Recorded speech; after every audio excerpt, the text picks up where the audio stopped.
अस्सलाम वालेकुम स्टूडेंट्स। आज हम डिस्कस करेंगे नेगेटिव आयन को। पहले हमने पॉजिटिव आयन को डिस्कस किया था और आज हम डिस्कस करेंगे नेगेटिव आयन को। It is that ion which is carrying a negative charge. A negative ion is formed when an atom gains one और मोर इलेक्ट्रॉन्स।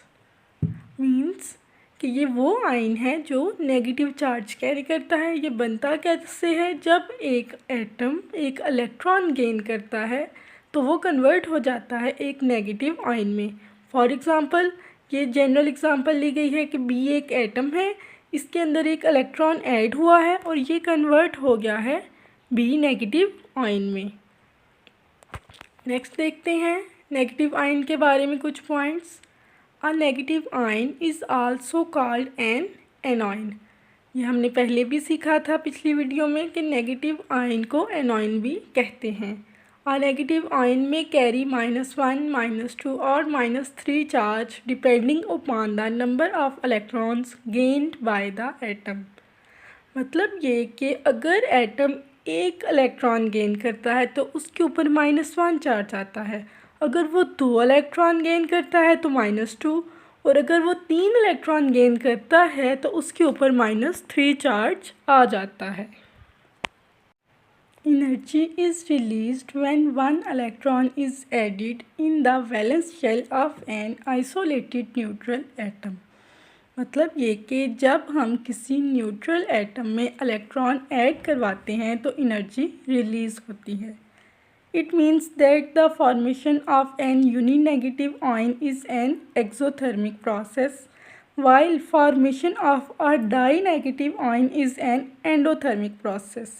हमें पता है कि जिस भी रिएक्शन में एनर्जी रिलीज़ होती है उसको एक्सोथर्मिक कहते हैं, लेकिन जिस रिएक्शन में एनर्जी एब्जॉर्ब होती है उसको हम एंडोथर्मिक रिएक्शन कहते हैं।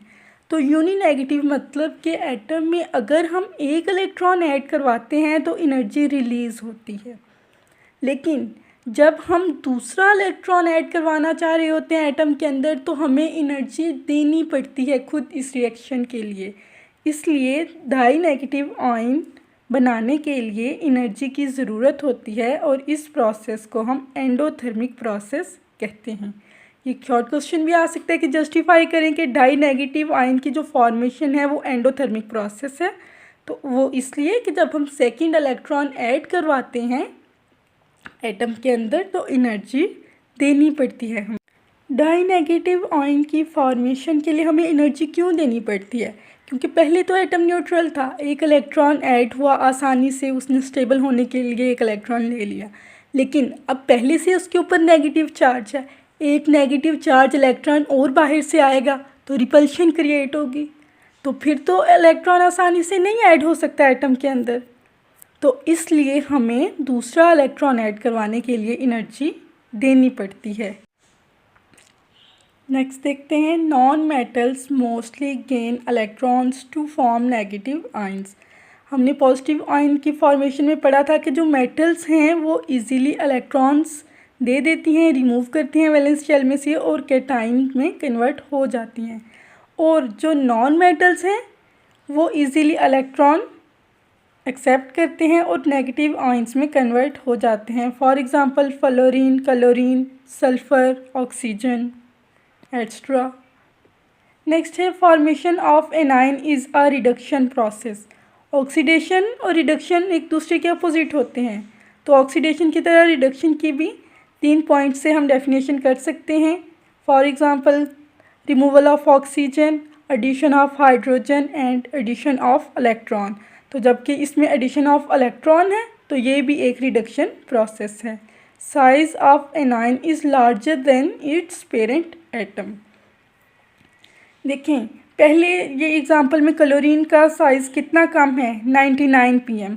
जब इसने एक इलेक्ट्रॉन गेन किया और नेगेटिव आयन में कन्वर्ट हुआ तो इस एनाइन का साइज़ कितना ज़्यादा इंक्रीज़ हो गया, 181 pm तक चला गया। उसका रीज़न क्या है कि एक तो उसके अंदर इलेक्ट्रॉन ऐड हुआ है, दूसरा ये कि इलेक्ट्रॉन्स ज़्यादा होने की वजह से दूसरे इलेक्ट्रॉन्स के साथ रिपल्शन क्रिएट हुई है जिसकी वजह से इसका साइज़ और बढ़ गया है।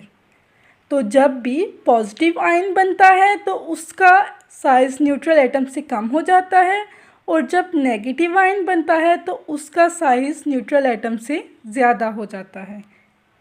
नेक्स्ट है, लास्ट स्लाइड है हमारी, cations and anions have entirely different properties from there parent atom. Of course पहली एटम न्यूट्रल है, उसके ऊपर कोई चार्ज नहीं है, लेकिन अब उसके ऊपर पॉजिटिव या फिर नेगेटिव चार्ज है, उसके पास इलेक्ट्रॉन्स कम हो गए हैं या ज़्यादा हो गए हैं। तो ये जो डिफरेंसेस आते हैं इसकी वजह से इनकी जो प्रॉपर्टीज़ हैं कैटाइंस और एनाइंस दोनों की, जो पेरेंट एटम होता है, जो उसका पहले वाला एटम होता है जो कि न्यूट्रल होता है, उससे टोटली डिफरेंट हो जाती हैं। I hope you understand the video. अगर आपको वीडियो अच्छी लगी हो तो शेयर कर दें और चैनल को सब्सक्राइब कर दें। Thank you.